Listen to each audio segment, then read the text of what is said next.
Ini dapat bergabung langsung setelah konferensi pers, tapi kita juga sudah bersama dengan Jamin Ginting, pakar hukum pidana Universitas Pelita Harapan. Selamat malam, Bang Jamin.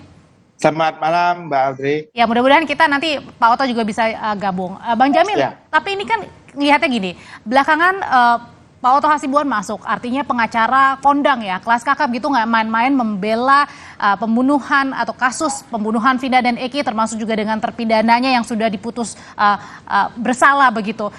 Sebenarnya kalau dilihatnya, Bang Jamin, ada apa ini? Kenapa pengacara kelas kakap sampai turun gunung ini untuk membantu para terpidana yang sudah dihukum putus? Ya, jadi begini, ada indikasi yang diketahui dari para terpidana kalau mereka sekarang sudah berani untuk mengungkapkan fakta yang sebenarnya. Apa yang dimaksud dengan fakta sebenarnya?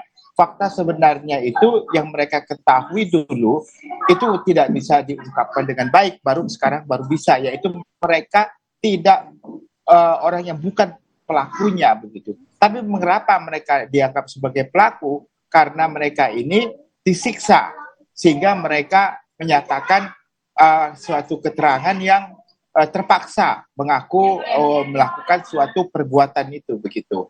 Nah, kejadian ini bukan kali ini. Dulu ada juga kasus Senkong dan Karta. Senkong Karta itu adalah orang yang disiksa untuk mengakui perbuatan membunuh ya Sulaiman dan Siti Haya di tahun 74. Sampai-sampai mereka itu dipidana begitu. Nah, kemudian di kemudian hari ada orang pelaku yang sebenarnya mengaku kalau dialah pembunuhnya begitu. Akhirnya ya jaksa pada hari itu meminta supaya Menteri Kehakiman mengeluarkan dia dari penjara. Bang Jamin, tapi kalau dalam kasus ini sebenarnya mau menyenangkan siapa nih dengan dipaksa mengaku ini?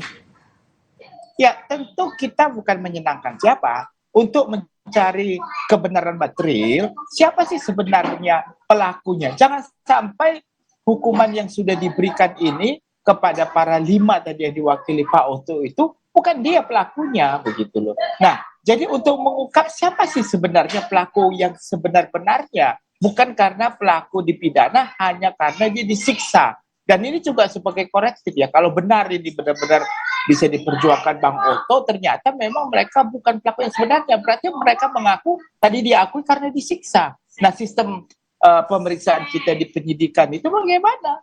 Kok bisa sampai orang mengaku karena disiksa begitu? Nah, ini kembali lagi kasus Senkong dan Karta ini terulang kalau benar. Tapi kan belum tentu, harus dibuktikan juga begitu. Sebelum saya ke Bang Jamin lagi nih, ada juga perwakilan dari Bang Oto, ada Bang Roli Panggabean. Selamat malam, Bang Roli.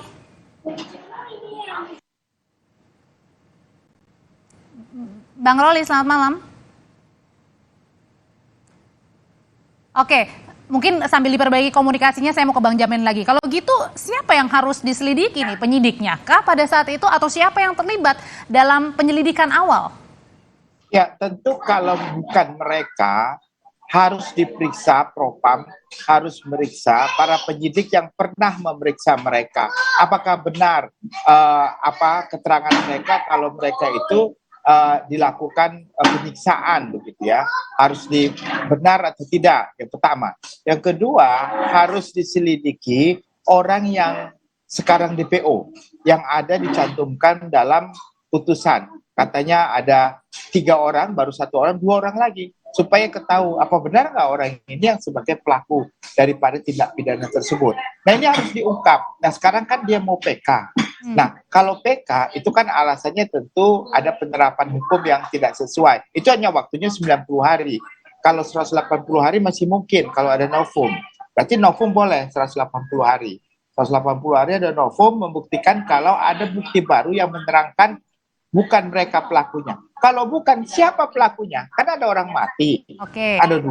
Pasti ada pelakunya. Nggak mungkin dia mati karena bunuh diri, karena kan sudah dicek. Nah, siapanya ini yang masih tanda tanya berarti ya? Iya, pasti ada pelakunya. Nah, siapa pelakunya kalau memang bukan 5 orang yang tadi sudah terpidana ini? Itu yang harus dicari, Mbak. Bang Jamin, kita sapa sekali lagi nih, ada Bang Jutek, ternyata perwakilan dari Pradi atau dari Bang Oto Hasibuan. Selamat malam, Bang Jutek. Malam, Bang Jutek Mokoso. Saya Ruli Panggabean. Oh, Bang Ruli. Oke, sorry. Mohon maaf Bang Ruli. Bang Ruli, jadi saya mau bertanya nih, kenapa akhirnya Bang Oto dan Pradi ini mau berada di depan terpidana pembunuhan Vina yang jelas-jelas sudah dihukum bersalah? Ada apa ini? Baik, baik. Selamat sore pemirsa dan selamat sore pemirsa dan juga Kompas TV, bahwa pada hari ini saksi-saksi yang pada waktu 2016 itu dijadikan saksi, kemudian mereka berbondong-bondong datang ke kami, ke Dewan Pimpinan Nasional Pradi untuk mohon pendampingan. Kenapa? Karena mereka itu ada yang merasa bahwa kesaksian yang mereka buat pada waktu itu adalah bukan yang sebenarnya, sehingga mereka akan memperbaiki itu gitu. Apa waktu itu yang diungkapkan? Menyadari bahwa akibat dari kesaksian mereka. Apa yang diungkapkan waktu itu para saksi diungkapkan, kenapa baru berani berbicara sekarang setelah 8 tahun, Bang? Ya, jadi saksi-saksi itu pada waktu itu menyatakan bahwa mereka pada malam itu, malam kejadian 27 Agustus, beserta dengan 5 terdakwa yang hari ini sudah divonis, mereka sebetulnya kumpul pada satu tempat pada malam itu, gitu, di rumahnya Pak RT pada waktu itu. Nah, akan tetapi ada kesaksian yang menyatakan bahwa mereka itu tidak tidur di situ gitu, padahal mereka itu tidur di situ gitu. Itu yang jadi masalah gitu, karena bagaimana mungkin kalau seseorang atau sekelompok orang itu dituduh untuk membunuh, padahal malam tempat kejadian itu mereka ada di satu tempat untuk berkumpul, bahkan tidur sama-sama. Itu persoalannya gitu loh. Dan makanya juga tadi Bang Oto pada saat konferensi pers ini mempertanyakan juga kenapa ayah almarhum Eki yang juga merupakan anggota polisi ini turun untuk melakukan penyelidikan.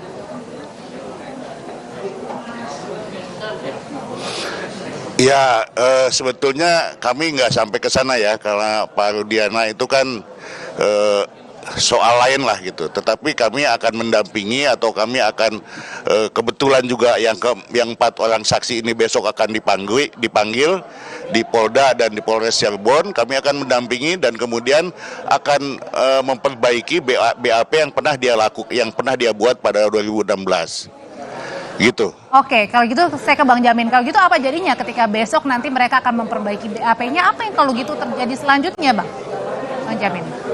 Ya, terkait dengan BAP yang diperbaiki. Ya, artinya kalau mereka mencabut BAP. Ya, bentar Bang Ruli, sebentar saya tanya ke Bang Jamin, silakan Bang.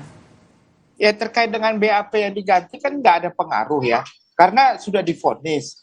Nah, BAP itu kan dalam fungsi apa? Dalam fungsi untuk memperbaiki pada saat belum divonis. Nah, kalau sudah divonis, BAP-nya mau dipakai buat apa? Nggak ada artinya juga. Yang penting sekarang adalah bagaimana mereka bisa melakukan PK, peninjauan kembali, bahwasannya mereka bukanlah ya pelaku asli dari perbuatan seperti itu. Maka kalau bukan, penyidik harus mencari siapa pelaku aslinya. Kalau alibinya karena adanya penyiksaan sehingga mereka mengakui perbuatannya itu yang tidak pernah mereka lakukan, maka harus diperiksa penyidiknya. Harus diperiksa apa benar mereka melakukan penyiksaan sehingga dia mengakui perbuatannya, sehingga pengadilan pun memvonis. Jadi sama persis kasus Senkon dan Karta, Mbak Amir. Ini mereka akhirnya kalau sampai nanti ketahuan pelaku aslinya, biar dia datang dan mengakui baru bisa dibebaskan. Nah, itu kan sistem hukumnya begitu. Kalau gitu saya balik lagi ke Peradi deh, Bang Ruli.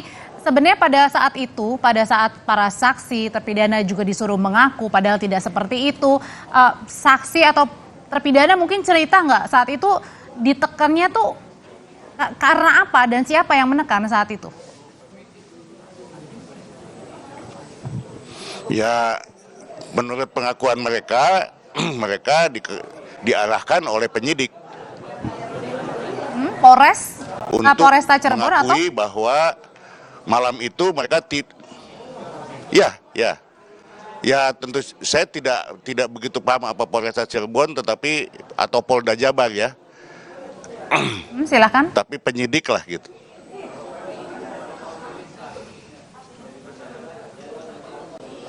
Silakan Bang.